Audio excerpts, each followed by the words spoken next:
Kasni bedap kajingin mulung mewaki puh kasni Kajing ko jong uplay kaki hapoh jong na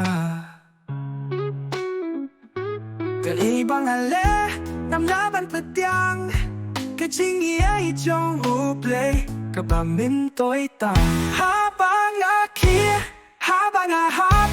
Kajing iay jong uplay kam jutu no Kajing iay jong uplay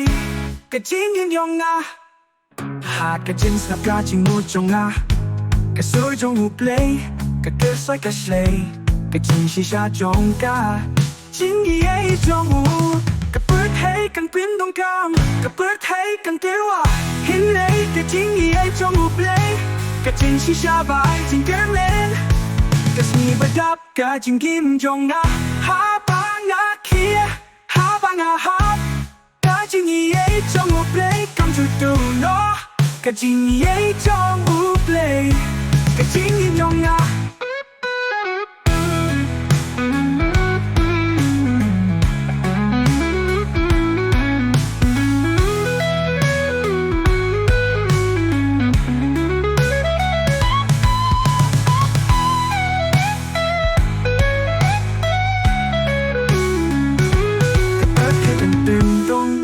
Kaput hay kan pilwa hin ray Kajing trong uplay Kajing shisha ba ay jing kermen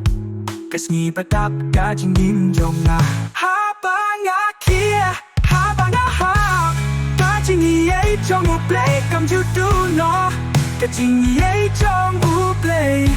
Kajing yin yong nga